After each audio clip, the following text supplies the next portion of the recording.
Hoy hablamos con... Davide Bandieri. ¿De dónde eres? Pues he nacido en un pequeño pueblo cerca de Florencia, a unos 30 kilómetros, en la región de la Toscana, en Italia. ¿Cómo llegaste al clarinete? Pues llegué al clarinete como creo muchos de los vientos, empezando en una banda del pueblo.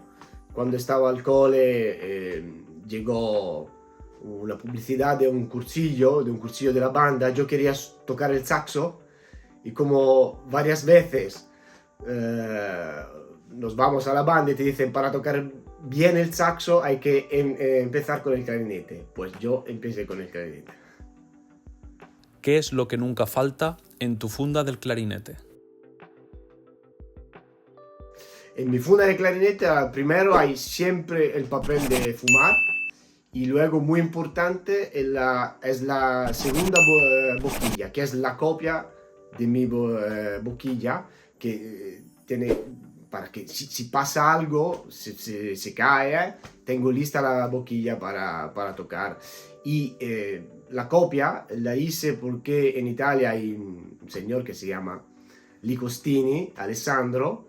Yo toco con una boquilla suya y claro, él hace copias de las boquillas y son perfectamente iguales. Y bueno, hice una copia de mi boquilla, tengo 2 o 3 iguales. ¿Dónde y con quién estudiaste?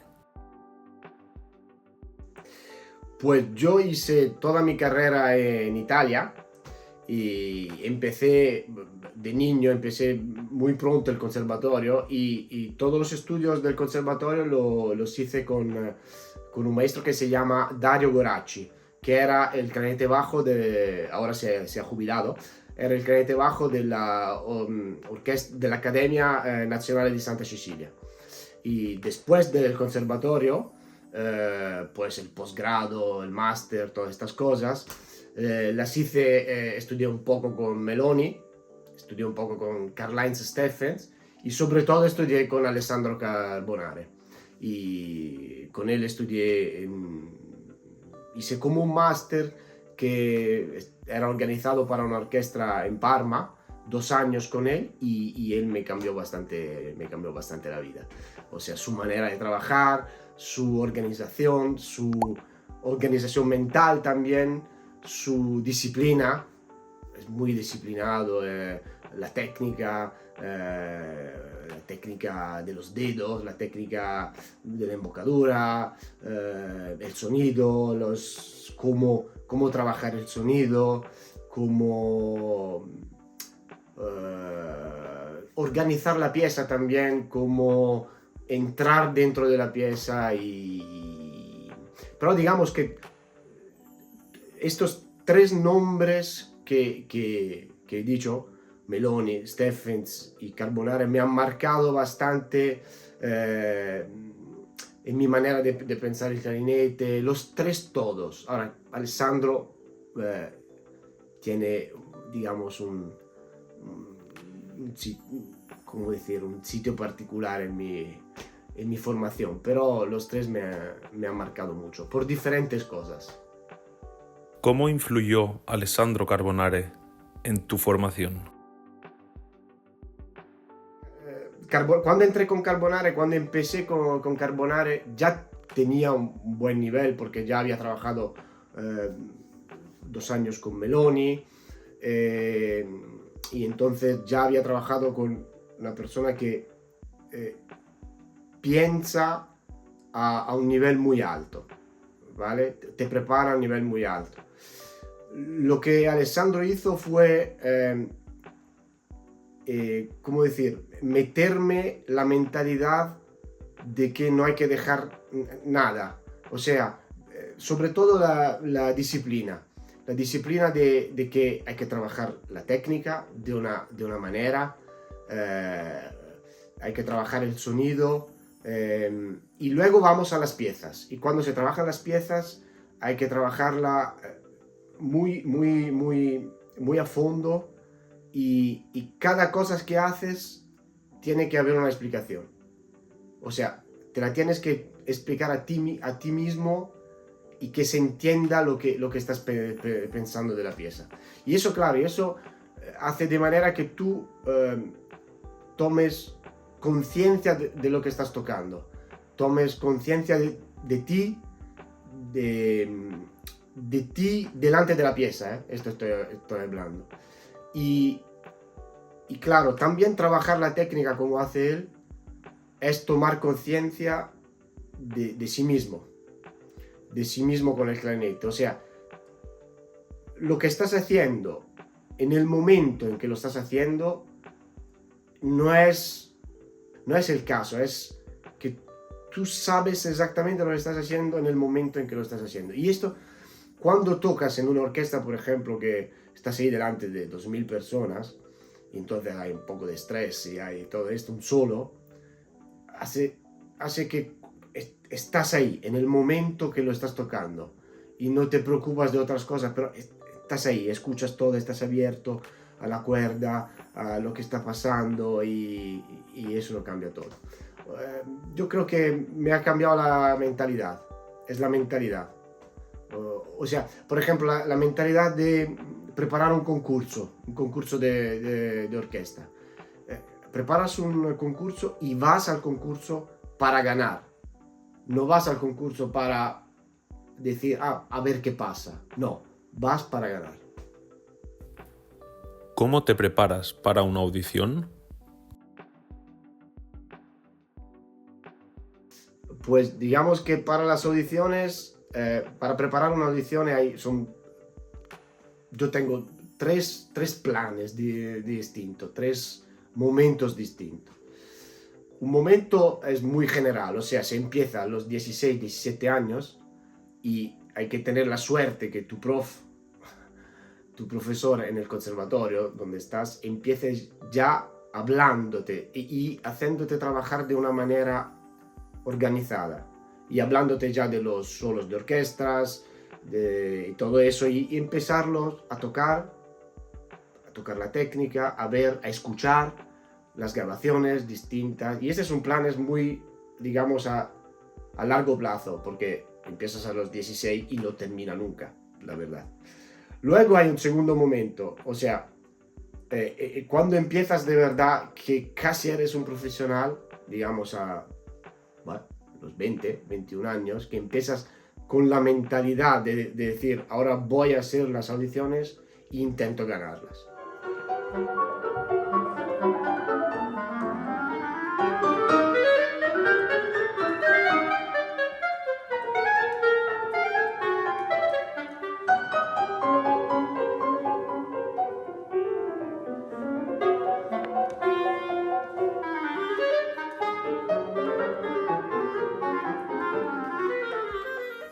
Y ahí empiezas andando andando a fondo en los solos, igual estudiándolos con varios profesores, con personas que trabajan, que tienen experiencia de orquesta, entonces con tus profesores, y vas a ver todos los mensajes que ellos te dicen, toda la manera de organizar, todo, y intentas coger lo mejor de todos, porque todos tienen que decirte algo interesante.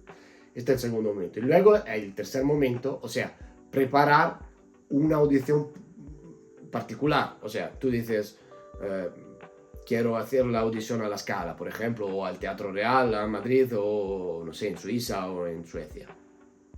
Miras el programa y ahí vas a fondo en el programa y, por ejemplo, yo lo que hacía es tomarme 2 meses, por ejemplo. Luego, claro, cada audición es que haces experiencia y vas moldeando tu manera de trabajar. Pero digamos, me tomaba unos 2 meses con el programa y la rutina del día es, un poco de técnica, esto siempre, y luego empezar con los conciertos, trabajar los conciertos, sobre todo, claro, por una audición, desgraciadamente hay que trabajar solo las exposiciones o las cosas que te van a preguntar, y luego los solos, digamos unos 2 meses. Cuando está llegando el concurso, o sea, unos 15 días antes, unos 20 días, depende un poco de cuánto es el programa, de cuánto es, yo empiezo a hacer solo, empiezo a ejecutar, solo filage, y tiene que salir. Si no salen, empiezo otra vez, da capo. Y claro, por ejemplo, los solos tienen que salir a la primera, porque la primera es la que cuenta. En la orquesta también, cuando tocas un concierto, es la primera la que cuenta, no es la segunda. Y en un concurso también, luego se puede, ¿cómo decir? Se puede fallar, pero mentalmente ejecutar y no fallar. Eso es más o menos como preparo yo las audiciones. Tienes que ser ahí y no fallar. Coger, por ejemplo, un ejercicio que a veces hago es dejo el clarinete montado en casa. Ahora, bueno, hace tiempo que no hago una audición, pero cuando las hacía, dejaba el instrumento en casa montado, hacía otras cosas, cogía el instrumento y tocaba Pedro el Lobo, y no tenía que fallar. O sea, a la primera y sin calentar, sin hacer otras notas, y tenía que salir. Pues eso es lo que hacía yo, y luego muchas otras cosas. Y, por ejemplo, cuando preparo las audiciones y estudio en casa, cambio de habitación. No ejecuto siempre en la misma, cambio de acústica. Si estoy tocando con una orquesta, aunque moleste a los demás, intento hacerlo solos cuando otros me escuchan.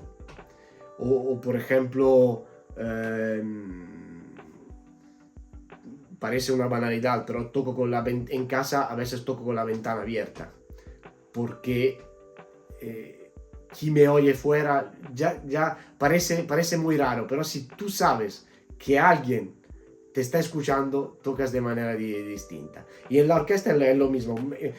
Mientras todos calientan, tú, ¡pam!, ahí disparas el solo. Y es distinto que hacerlo en casa. O si tienes tu mamá, tu papá, tu abuela, ahí le tocas el solo. Aunque no sabe nada, es distinto tocarlo enfrente de alguien.